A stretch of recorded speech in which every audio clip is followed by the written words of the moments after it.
Hi, I'm Jana Levin. I'm an astrophysicist, and I've been asked to explain gravity in 5 levels of increasing complexity. Gravity seems so familiar and so everyday, and yet it's this incredibly esoteric, abstract subject that has shaped the way we view the universe on the largest scales, has given us the strangest phenomena in the universe like black holes, that has changed the way we look at the entirety of physics. It's really been a revolution because of gravity. Are you interested in science? Yes. Yes, you are? Yes. Do you know what gravity is? It's something that, so right now, we would be floating if there was no gravity, but since there's gravity, we're sitting right down on these chairs. That's pretty good. So gravity wants to attract us to the Earth, and the Earth to us. But the Earth is so much bigger that even though we're actually pulling the Earth a little bit to us, you don't notice it so much. You know, the moon pulls on the Earth a little bit. Just like with the ocean tides. Exactly. Well, the moon is such a big body compared to anything else very nearby that it has the larger effect pulling the water of the Earth. But more than the moon, think about the sun pulling on the Earth. We orbit the whole sun just the way the Earth pulls on the moon and causes the moon to orbit us. All of those things are acting on you and me right now. If gravity was too strong, would we be able to get up? That's such a good question. No, we actually couldn't. The moon gravity is weaker, can almost float between footsteps if you look at the astronauts on the moon. Yeah. On the Earth, it's harder because it's bigger. If you go to a bigger, heavier planet, it gets harder and harder. But there are stars that have died that are so dense that there's no way we could lift our arms, no way we could step or walk. The gravity is just way too strong. Do you know how tall you are?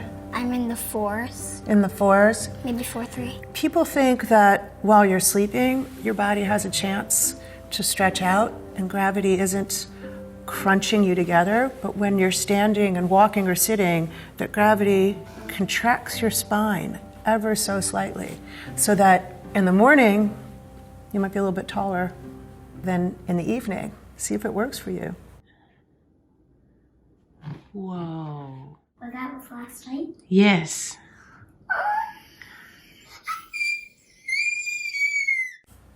Ooh. They say that astronauts in space, definitely their spine elongates. There were 2 twin astronauts, one who stayed here on Earth and the other who went to the International Space Station and was there for a long time. And when he came back, he was actually taller than his twin brother.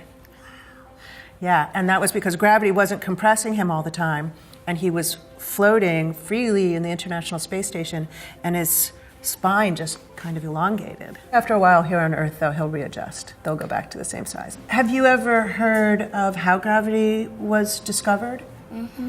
Isaac Newton would ponder, how does the Earth cause things to fall? There's a famous story that Isaac Newton was sitting under a tree and the apple fell from the tree and hit him on the head. Ooh. And he had an epiphany and understood this law, this mathematical law for how that works. I don't actually think it's a true story, though. Yeah. But it's a good story. So Isaac Newton realized that even if you're heavier, you will fall at the same rate as something much lighter. That's the same. Once you hit the ground, if you're heavier, you'll hit the ground with much greater force, but you will hit the ground at the same time. So, if we both dropped down from a plane, we would both land at the same time, but you would land heavier? Yep. So like a penny from the Empire State Building will fall at the same rate as a bowling ball. Oh my god. Yeah. Amazing. Want to try it? Yeah. A light object? See how light that is? That's, Very light. yeah. And a heavy object? Oh my god. They look the same, but this is much heavier, right? Okay, so try it. Just try holding your arms out front and a little higher maybe. Give them a chance to drop, and then drop them. Did they fall at the same time? Did they hit at the same time? So Isaac Newton, he was also the one who realized that that's the same force that keeps the moon in orbit around the Earth, and the Earth in orbit around the sun. And that's a huge leap. Here he is looking at just things around him and then looks at the stars and has this really big realization that that's actually the same force. So what have you learned today talking about gravity? I've learned that the person that learned about the apple, Newton. he was learning about gravity just about what he saw on this planet. I also learned that if you drop one light thing and one heavy thing at the same height at the same time, they're both going to drop at the same time, but one's going to drop a little heavier than the other. That's beautiful. I'm impressed. So, Maria, you're in high school? Yeah, I'm a junior. And are you studying any sciences in high school? I'm taking physics right now. Do you think of yourself as curious about science? Well, there are like some things that interest me and others that bore me, so it like depends. What interests you? Well, like I'm a gymnast, so like in physics they talk about like force and stuff, and then I think of like how I use physics in like my own life. What's your impression of what gravity is? I think that if there's like no gravity, everyone would like float everywhere. It like pulls things down, and without it, like everything would just be like chaos. So you're saying gravity pulls things down, yet we've launched things into space. Have you ever wondered how we do that? But is it like a slingshot? Like if you pull something back enough, it'll like go in the opposite direction? Well, that's true. We do use slingshot technology once things are out in the solar system. So, for instance, we use Jupiter and other planets so that when some of the spacecraft gets close, it'll slingshot around and it'll cause it to like speed up. But mostly around the Earth, gravity pulls things down. So when we want to send a rocket into space, when we want to go to the moon, when we want to send supplies to the International Space Station, the trick is to get something moving fast enough that it escapes the gravitational pull of the Earth. Have you heard the expression, what goes up must come down? It's actually not true. If you throw it fast enough, you can actually get something that doesn't come back down again. And that's basically how rocket launches work. You have to get the rocket for the Earth to go more than 11 kilometers a second. Think of how fast it is. Just one breath, and it's gone 11 kilometers. If you get it to go that fast, it's not going to come back down again. So you know the International Space Station, which is orbiting the Earth? That's going around the Earth at like 17,000 miles an hour. It has no engines anymore. The engines are turned off. So it's just, they're falling forever. So once it's out there, it's not coming back down as long as it's cruising like that. And like, does the gravity pull it, or is it just like floating? In a weird way, that is gravity pulling it. So have you ever had a yo-yo where you swing it around like this? The string is pulling it in at all times, but you've also given it this angular momentum. And as long as you give it the angular momentum, pulling it in actually keeps it in orbit. And so the Earth is pulling it in at all times, so that's why it doesn't just travel off in a straight line. It keeps coming back around. So it's funny, people think that the International Space Station is so far away that they're not feeling gravity. And that's not the case at all. They're absolutely feeling gravity. They're just cruising so fast that even though they're being pulled in, they never get pulled to the surface. It's like that, the ride at the roller coasters where you like, Yeah. you go in and it spins super fast and you can't feel it spinning fast, but Yeah, like you're pulled. you feel pinned to the back. Yeah. It's exactly like that. There's something called the equivalence principle where people realized, and especially Einstein, that if you were in outer space in a rocket ship and it was dark and painted and it was accelerating at exactly the right rate, you actually wouldn't know if you were sitting on the floor of a building around the Earth or if you were in a rocket ship that was accelerating. That's crazy. Have you ever had that experience where you're sitting in a train and the other one moves and for a second you're not sure if you're the one moving? Yeah, because I go on the train every day to go to school, but I never feel like I'm moving when I'm in the train. And then I'm like, wait, what? That's because in some sense you're really not. Imagine you're in this train and it's going near the speed of light relative to the platform, but it's so smooth. Then you should be in a situation in which there's no meaning to your absolute motion. There's no absolute motion. So that if you throw a ball up, you might think from the outside of the platform, be confused that when gravity pulls that back down, it's going to hit you or something, but it'll land in your palm as surely as if you were in your living room. Isn't that kind of makes crazy? sense. So imagine you are an astronaut and you are floating in empty space. You can't see anything. There's no stars, there's no Earth. You can ask yourself, am I moving? There's really no way for you to tell. So you would probably conclude, well, I'm not moving. So then your friend Marina comes cruising past you, and maybe she's going thousands of kilometers a second. And you say, Marina, you're cruising at like thousands of kilometers a second. You're going so fast. But she had just done the same experiment. She was just floating in space, thinking, am I moving? There's no way to know which one of you is moving. And there's no meaning to the absolute motion. The only thing that's true is that you're in relative motion, That's true. You both agree you are in relative motion, and that's clear. But neither of you can say it's actually you who's moving and I'm stationary. I don't even know what to say to that. So let me tell you where it gets really crazy. So let's say you and Marina are floating in space and you can't tell who's moving. Let's say you both see a flash of light. The flash of light comes from somewhere, you don't know where. So you measure the speed of light to be 300,000 kilometers per second. But here comes Marina, and she's racing at the light pulse as far as you can tell. Two cars driving towards each other seem like they're going faster towards each other than somebody who's standing still relative to one of the cars, right? Yeah. So you would say, oh, Marina's going to measure a different speed of light. But she comes back and she says, nope, 300,000 kilometers per second. Because from her perspective, she's standing still. And the laws of physics had better be the same for her. The speed of light is a fact of nature. That's as true as the strength of gravity. And the two of you are in this quandary because if one of you is the preferred person who correctly measures the speed of light, that ruins everything about the idea of the relativity of motion. Which one of you should it be? So Einstein decides they must both measure the same speed of light. How could that possibly be the case? And he thinks, well, if speed is how far you travel, your spatial distance, in a certain amount of time, then there must be something wrong with space and time. And he goes from the constancy of the speed of light and a respect for this idea of relativity to the idea that space and time must not be the same for you and for Marina. And that's how he gets to the idea of the relativity of space and time. You have the best expression on your picture. It's pretty wild. But that is a starting point, actually, of the whole theory of relativity. That starting point leads to this complete revolution in physics where we suddenly have a big bang and black holes in space-time, just from that one simple starting point. So is your impression of gravity different than when we started the conversation? Yeah, because like I knew that like when I was on the train I didn't feel like I was moving, but I didn't know like why or that it was a thing and I wasn't crazy. And it's a really deep principle. And what about the theory of gravity? I don't know. Like usually when I just heard gravity, it's like from my coaches, but I didn't know like it was like all these things. Mm-hmm. It's like a big paradigm. So you're in college. Yeah. And what are you studying in college? I'm a physics major. So from your perspective, how would you describe gravity? I'm taught that it's a force. It's described by inverse law, but I also know that it's a field.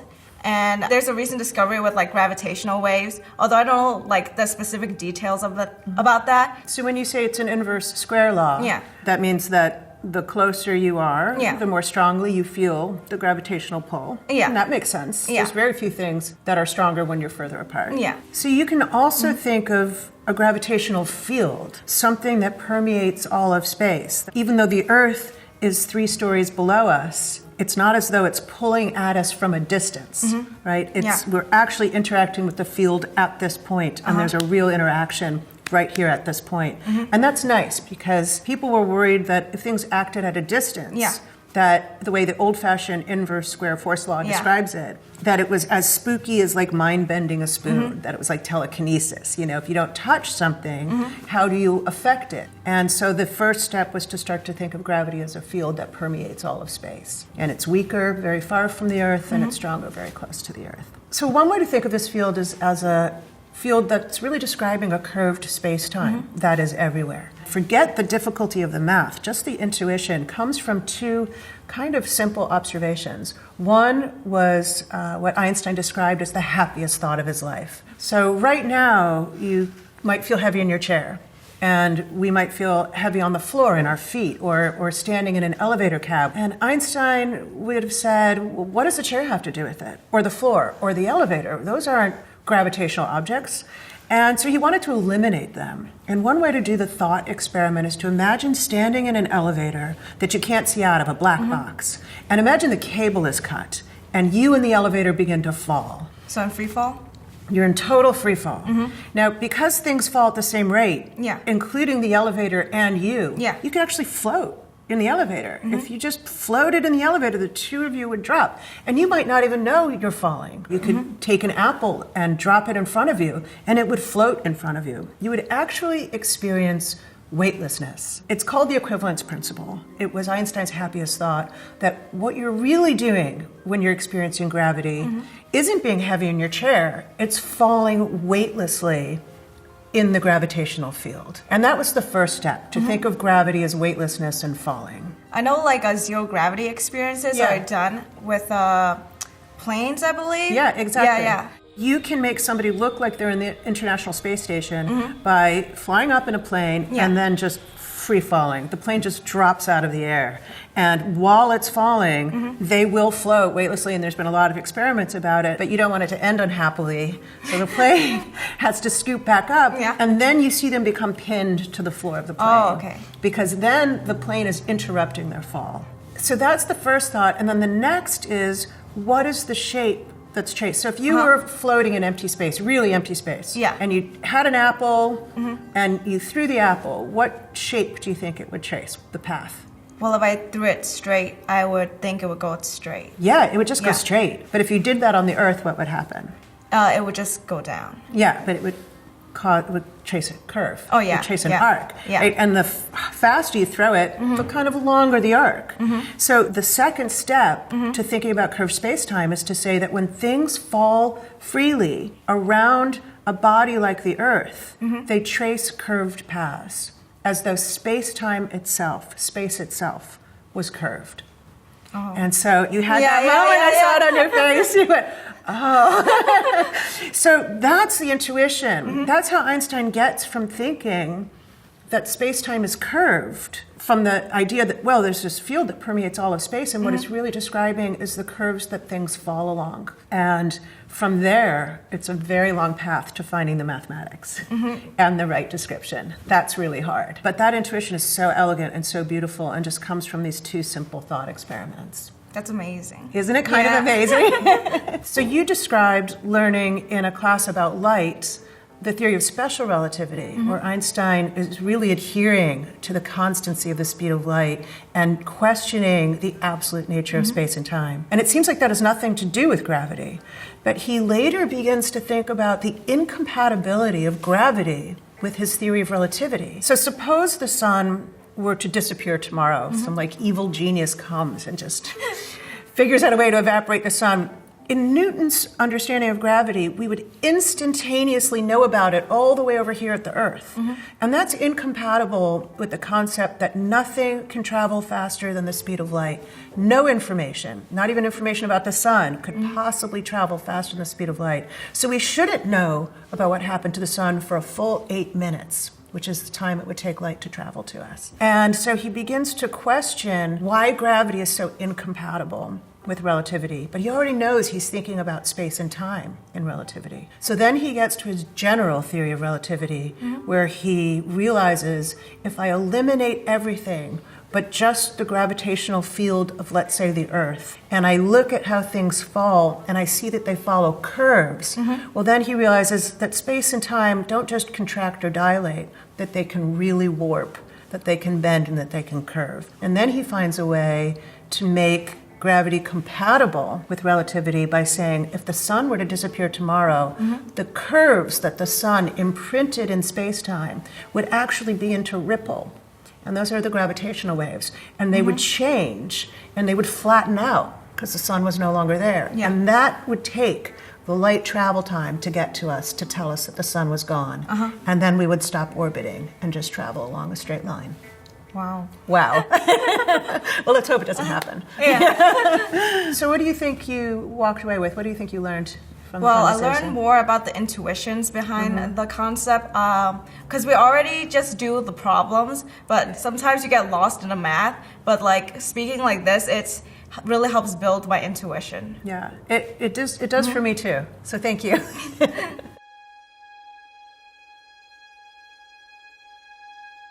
So you're getting your PhD in physics. That's right, theoretical high-energy physics. Basically the physics of really, really small fundamental things. So what would that have to do with gravity or astrophysics? Well, what I'm looking at is states of matter that might exist inside neutron stars. So when a star dies, if the star is massive enough, there's a huge explosion called a supernova, and the stuff that's left behind that doesn't get blown away collapses into a tiny compact blob called a neutron star. So what I love about neutron stars personally is that they're kind of city-sized. Right? That's right. They're It's- about the size yeah. of a city. So you're imagining something more than the mass of the sun. Yep, or about the mass of the sun Yeah. condensed to the size of a city. It's dense enough that 1 teaspoonful would weigh about 1 billion tons here on Earth. Now, that makes the gravitational field incredibly strong. That's right. Around the neutron star. So what would happen if we were on a neutron star because of the we gravity? we would immediately be crushed into the ground. I think our bodies would be shred into their subatomic particles. So what's the connection between neutron stars and black holes? So as I understand it, a black hole is sort of like a neutron star's big brother. It's more intense. If you have so much matter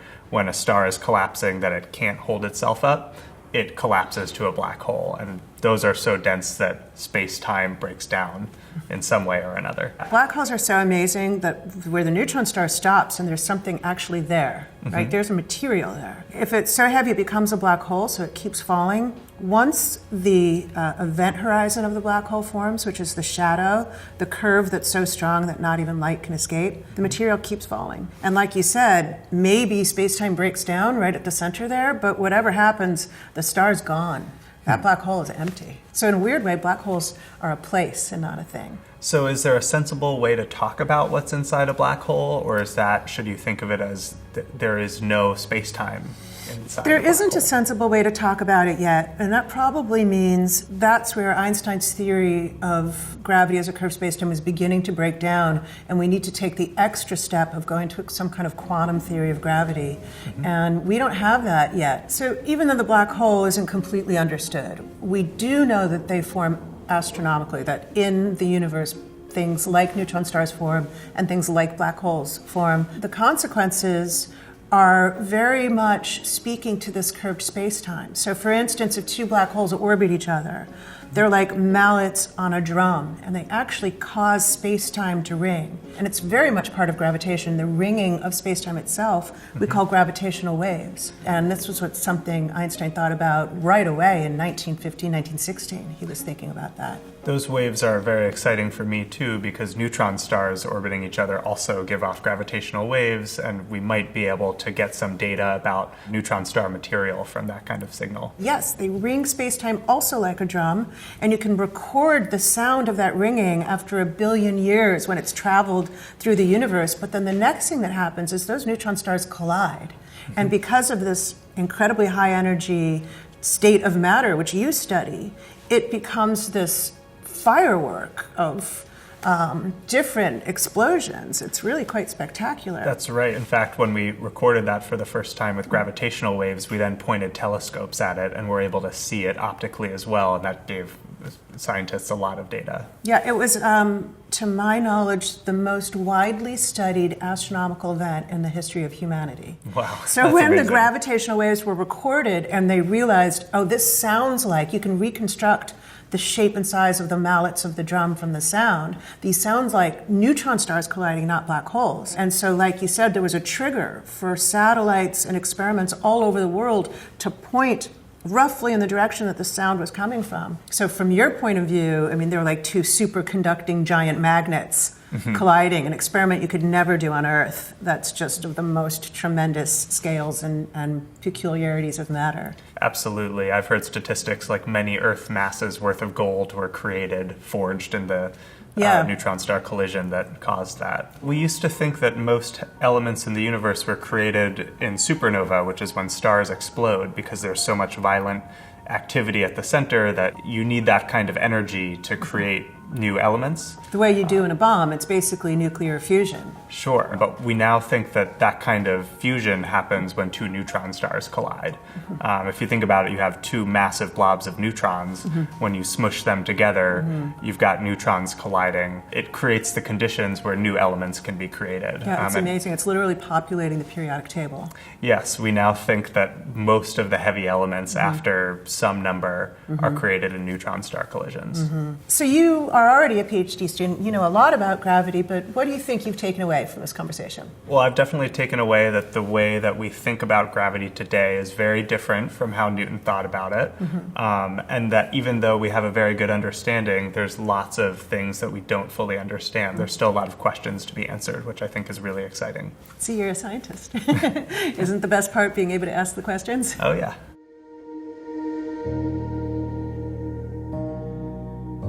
So we've been talking about gravity from Newton and celestial bodies, the Earth, the Moon, pulling on each other in the conventional sense of gravity being an attractive force, to the Earth creating curves in space-time. Then we moved on to just diffuse seas of energy and space-time as the real universe, and gravitation is really just talking about space-time in general. And here we are, and you're really hardcore in theoretical physics. Where would you take the exposition of gravity from that point? Well, one thing is quantum mechanics. Quantum mechanics is the most successful theory in the history of science. It explains the most different phenomena the most precisely. Yet, many people would still say we don't understand even the basics of it. So when we think about quantum mechanics, we think about particles and their quantum charges. And in the Feynman way, the way that Feynman taught us, they come in and they exchange a force carrier, and then they come out again. So that's how we think of an electron and light scattering, for instance, or something like that. And the language that Einstein gave us is so different. It's completely geometric. It's all of this space-time. And it's also unnecessary. Yeah, for me, the beauty of the theory of gravity is the way Einstein formulated it as a theory of geometry,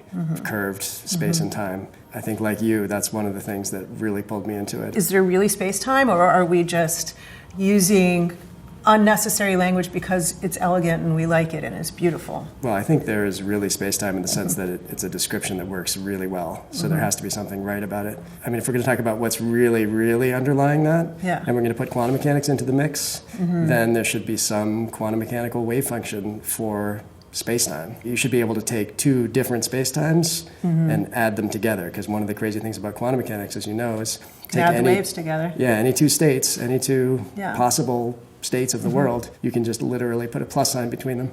And that's a sensible state. That's a good state. It makes sense. So do you think that there's some sense in which we shouldn't be thinking about individual universes, individual spacetimes, but we should be thinking about superpositions of spacetimes? Yeah, I think so. I think if you were to go far enough back in the history of the universe, back to when it was very, very dense, very small, and when quantum mechanics was certainly important, then it must have been like that. I mean, if we believe that the dominant standard model of cosmology, something had to produce the density perturbations, the things that seeded all the galaxies and stars and us, everything else in the world. So there's a galaxy over there, let's say, and not over there. So how did that happen? Why is there a galaxy there and not there? Right. In the standard theory, as you know, that was a quantum event, a random event. Yeah. And it doesn't mean that it happened there and not there because you flipped a coin. It actually happened in both places. There's got to be a wave function where in one branch of the wave function there's a galaxy there and not there, and in the other branch it's the opposite. So when we're talking about the multiverse or the Big Bang, we are really talking about gravity ultimately. And we're talking about how a theory of gravitation, which we now think of as a theory of space-time, has a quantum explanation, has a quantum paradigm imposed on it that will help us understand these things. And we don't have that yet. One of the things that I think is so amazing is that the terrains in which we're going to understand quantum gravity are very few, right? It's the Big Bang, because that's where we know that quantum and gravity both were called into action.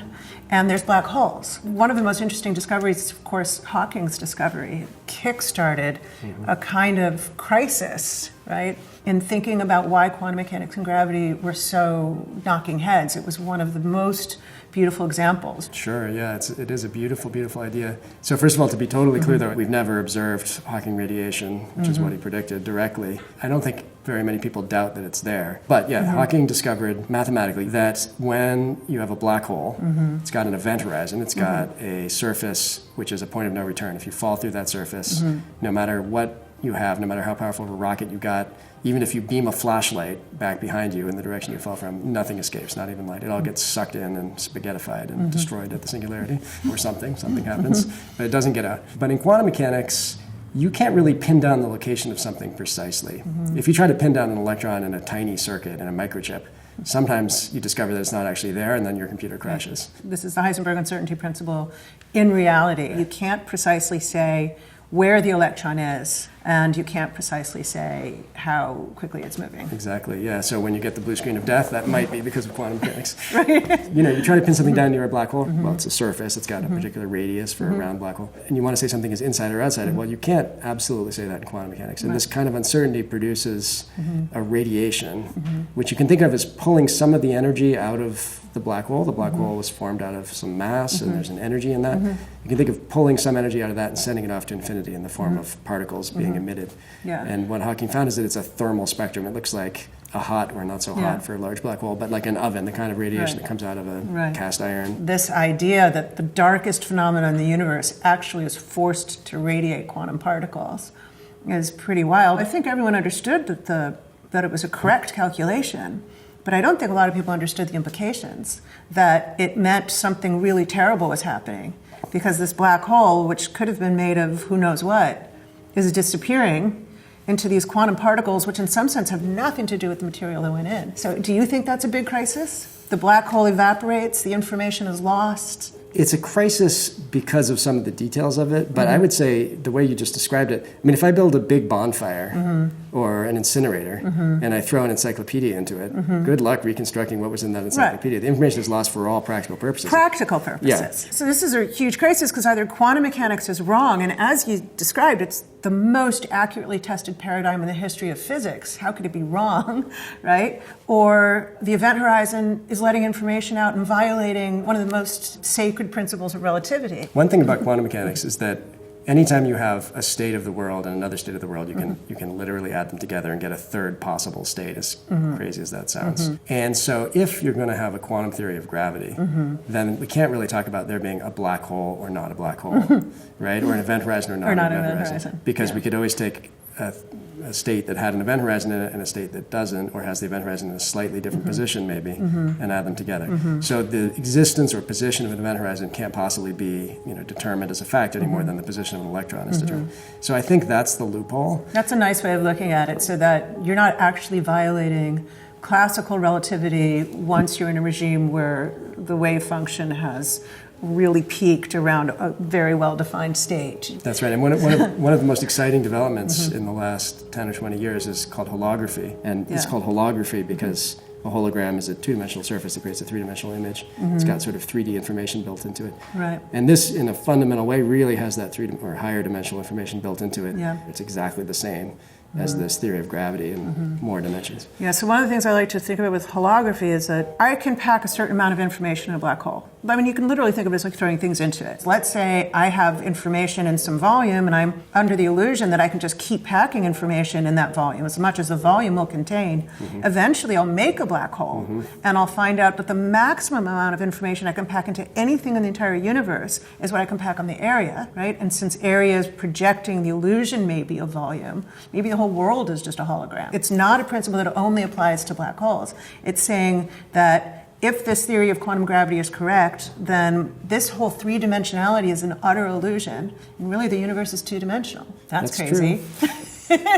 And as practically speaking, you mentioned before in our conversation that it's really interesting that the Heisenberg uncertainty principle is a practical limit now on microchips. Yeah. Right? If we make microchips much smaller than they already are, even as they already are, it causes errors because you don't know that the electrons in. If holography, if this limit on how much information you can ever pack, if that ever became a limit, as far as we know, that's an absolute limit. Right? We started off with clay tablets, not so much information per cubic centimeter or whatever. Yeah. Then we had written stuff that's getting better, encyclopedias with thin paper that's even better, CDs, Right, the smaller and smaller space, trying to pack a denser and denser information, eventually we'd make a black hole. Yeah, at some point you try to fill up your encyclopedia with knowledge and you get swallowed up by a black hole.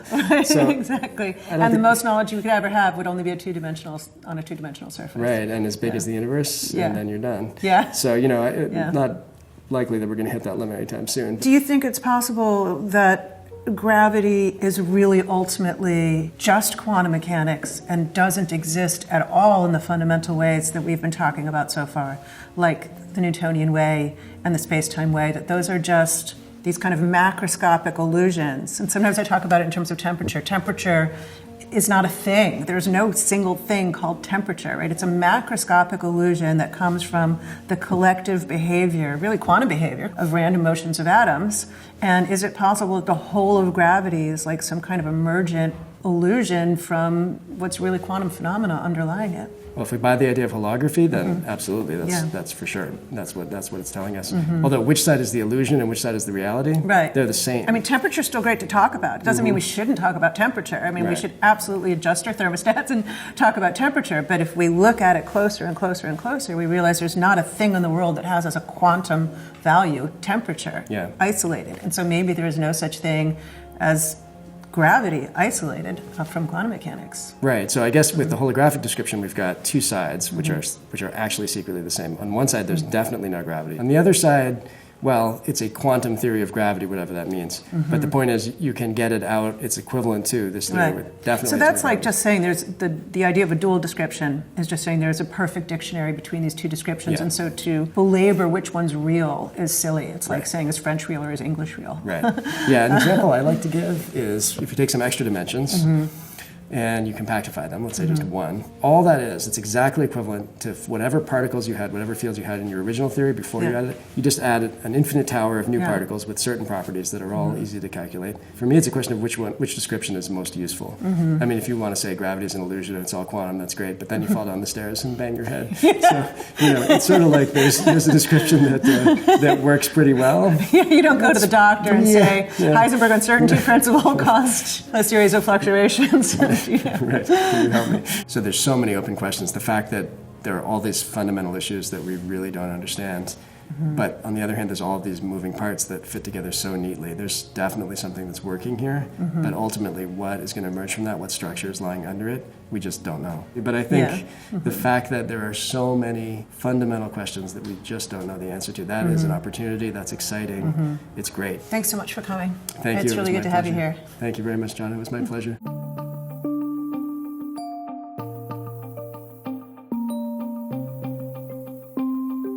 I hope you learned something about gravity you hadn't thought of before, and I hope even more that it provoked some questions. So thank you for watching.